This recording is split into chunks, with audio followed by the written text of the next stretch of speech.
Alors bonjour à vous, ici David Laroche. Je vous fais une petite vidéo, là je viens de me lever et je viens d'apprendre le décès de Robin Williams et j'avais envie en fait de partager ce que cet homme m'a inspiré et ce que je retiens des différents films et de ce qu'il m'a inspiré. Alors déjà je voudrais vous conseiller d'aller voir Will Hunting, si vous ne l'avez pas vu, Le Cercle des Poètes Disparus, Dr Patch, ce sont comme ça là spontanément les trois films qui m'ont le plus inspiré de sa part. Alors après, il y en a d'autres plus anciens, mais en fait je m'en souviens moins. Ces trois-là, je les ai vus plus récemment et ils ont eu un impact. En fait, pour moi, il transpire la joie, le rire, l'inspiration et le bien-être. Et d'ailleurs, j'ai vraiment apprécié le post de sa femme sur Twitter ou je sais plus où qui disait souvenons-nous plutôt de la joie qu'il a dégagée et qu'il a inspiré pour le monde plutôt euh, que ce moment malheureux de perte et de décès. Et donc, il y a cinq choses que je vois. La première chose, c'est qu'il m'a inspiré le rire et le sourire. C'est-à-dire que dans toutes les images qu'on voit, les films, même dans Flubber, quelqu'un qui en fait m'a toujours fait rire dans ses vidéos, mais plus que rire parce que c'est drôle, m'a amené à penser à sourire dans ma vie, à rire dans ma vie, à kiffer ma vie. Et là, en fait, ce que j'ai envie, parce que je tiens à vous avouer, c'est même presque étonnant, c'est que ça m'a challengé en fait de voir que Robin Williams il est décédé. Euh, ouais, ça m'a challengé. Pourtant, je sais bien à quel point la mort peut être célébrée, mais donc c'est très intéressant, ça me fait travailler. Et donc, mon objectif d'aujourd'hui, c'est de rire et sourire et d'être dans le plaisir et la joie de sa perte, de célébrer la présence d'une personne comme ça sur cette terre, c'est magnifique. La deuxième chose qui m'a inspiré, c'est de s'impliquer pour les autres. Je pense en particulier au film Dr Patch qui a inspiré d'une histoire vraie. Il existe, Monsieur Patch, et qui construit un hôpital pour impacter les autres, pour qui construit un hôpital où en fait c'est un système qu'il a créé où en gros lui il aide des gens et le deal c'est pour être aidé, c'est d'aider d'autres personnes. Et c'est génial, c'est un peu comme le film Le Monde Meilleur que je vous conseille aussi. C'est que si on aide une personne et que les autres personnes aident des personnes, on peut changer le monde. Et pour moi, cette idée d'implication pour les autres, il l'incarnait, il la représentait, déjà dans ses films, mais même dans ce que je voyais en tant que personne. Euh, la troisième chose qui m'a inspiré, et là je pense à Will Hunting et je pense à Dr Patch et aussi au Cercle des Poètes Disparus, c'est la prise en compte de l'autre en fait. C'est prendre l'autre tel qu'il est, prendre l'autre comme il est et valoriser chaque être humain pour un être humain vraiment. Et là je pense à la scène dans Dr Patch où en fait ils sont à l'hôpital, lui il est en train de se former pour la médecine et, et en fait il regarde la personne comme si c'était une carrosserie de voiture et alors qu'en fait c'est un être humain et qui dit mais attendez mais on peut lui demander comment elle s'appelle. Et voilà, c'est cette prise en compte que chaque personne que je rencontre, que chaque personne que je croise a de la valeur, même quand j'ai en apparence de la répulsion ou que je l'aime pas, me dire c'est un être humain qui a de la valeur et comment je pourrais la considérer et la voir autrement. La quatrième chose, et c'est proche, c'est la tolérance. Je me rappelle dans Will Hunting quand donc c'est Matt Damon qui est déjà un super acteur aussi que j'ai envie de rencontrer. Euh, et quand Matt Damon il le challenge beaucoup sur sa peinture, etc., euh, il fait preuve d'extrêmement tolérance alors qu'il est challengé par Matt Damon dans le film. Euh, et pareil dans Dr Patch, quand il se fait virer de l'ordre des médecins, une énorme tolérance. Donc, c'est. Je pense que les bases du racisme, des conflits dans les couples, les conflits de pays, c'est le manque de tolérance vis-à-vis de la différence, parce que de base, le système nerveux, il est construit comme ça, il crée de la répulsion par rapport à ce qui n'est pas comme nous, ce qui est différent. Et vu qu'on a un système de valeurs qui est unique chez chaque individu, qu'un pays, c'est un ensemble d'individus, qui a donc un système de valeurs qui est unique par rapport à notre pays, de base, on rejette ce qui n'est pas comme nous. Et donc, tolérer, c'est pas tolérer quelqu'un comme nous. Tolérer, c'est tolérer quelque chose que je ne comprends pas et qui est différent de moi, mais l'accepter en tant que tel. Et c'est pas quelque chose de simple, surtout quand c'est fondamentalement différent. Les croyances sont fondamentalement différentes.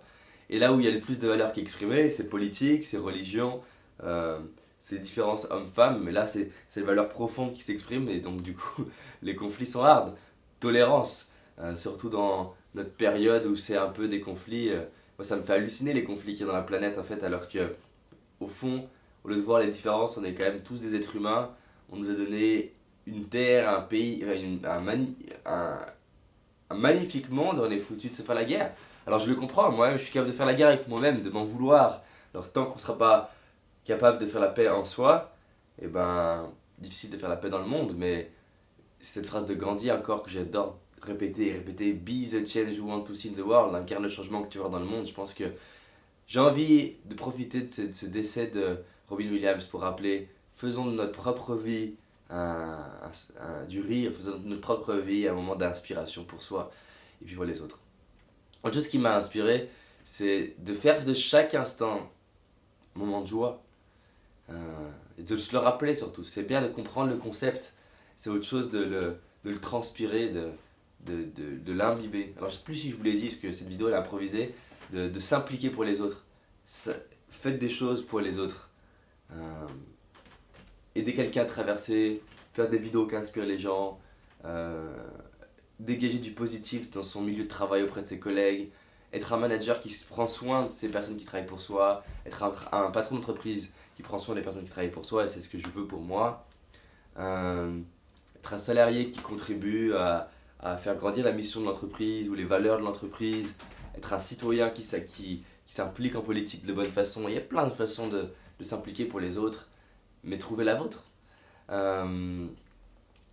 Et clairement, il dégage de l'amour, c'est un message d'amour des êtres humains.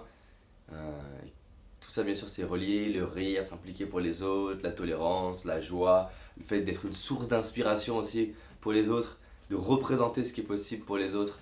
Et j'adore, je vais prendre cette scène aussi qui est dans Dr Patch quand il est en prison et il y a un scientifique qui lui montre les deux doigts comme ça, faisant près que du coup il louche, il lui dit qu'est-ce que tu vois? Il dit bah deux doigts, non mais qu'est-ce que tu vois? Et il dit bah deux doigts, regarde bien. Et en fait il voit quatre doigts.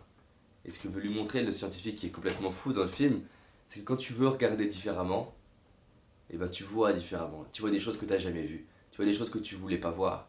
Et évoluer, je reprends le principe de Nathaniel sur le cerveau qui est spécialisé en neurosciences. Évoluer, c'est voir des choses que je ne voyais pas avant. Évoluer, c'est arriver à voir des détails qui étaient invisibles pour moi avant. Et en fait, prendre conscience, une prise de conscience, c'est quoi? C'est en fait arriver à capter des choses que je ne captais pas avant. Évoluer, quand on parle d'une langue, c'est capter des sons que je ne captais pas avant. Et arriver à reproduire des subtilités avec ma voix, ma langue, ma gorge, que je ne pouvais pas faire avant. La différence entre deux cinéastes, c'est la capacité à voir des détails. En fait, la capacité à capter des détails, c'est ce qui fait la différence entre deux êtres humains dans un domaine donné. Et donc, comment je fais pour arriver à voir ce que je ne vois pas avant? Et que si je fais ça, la tolérance est facile. Si je veux absolument voir chez l'autre ce qui est magique chez l'autre, je trouverai toujours ce qui est magique. Si je veux absolument voir ce qui est magique dans toute situation, je trouverai ce qui est magique dans toute situation. Mais ça demande de le décider. Les gens ils disent je veux le voir pour le croire. Et si je voulais le croire pour le voir? Et si je voulais croire que chez chaque personne c'était magique? Et si je voulais croire que même dans le décès de Robin Williams c'est quelque chose de fantastique?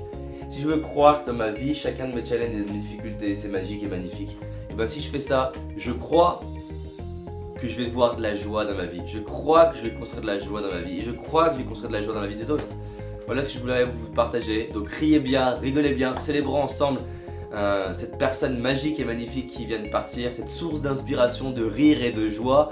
Faisons de même, devenons des sources d'inspiration pour les autres, dégageons du rire et de la joie, soyons dans la tolérance, impliquons-nous pour les autres et faites en sorte de construire une journée magique et magnifique. Et ce qui est génial, c'est qu'il aura au moins construit et aidé un homme à être heureux aujourd'hui avec son décès. C'est moi. Je décide de passer une putain de magnifique journée suite au décès de Robin Williams pour l'honorer. Plutôt que de l'honorer en disant je me sens mal et ça m'a challengé. Ou c'est dur de perdre quelqu'un. Et bah oui, c'est dur de perdre quelqu'un. Alors encore plus que c'est quelqu'un de proche. Parce que là c'est rien du tout.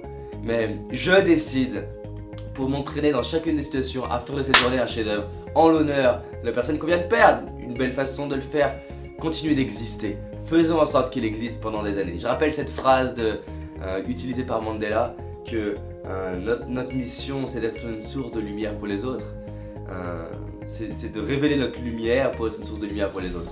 Faisons en sorte de rayonner ce monde. Et je vous rappelle aussi un autre principe que j'adore utiliser, que j'ai inventé là, qui est le Google Maps de la joie. Imaginez que s'il y avait un Google Maps de la joie, on puisse voir le rayon de joie que vous créez autour de vous par toutes les personnes à qui vous discutez autour de chez vous. Parce que c'est viral. C'est-à-dire que si vous souriez à la boulangerie, vous souriez aux passants, vous créez une onde de choc de joie. Et moi je me dis qu'aujourd'hui, je vais créer une putain d'onde de choc de joie. Alors là je vais aller à la piscine, faire du bien à mon corps, et je vais faire en sorte de sourire un maximum à chaque personne que je croise. A bientôt.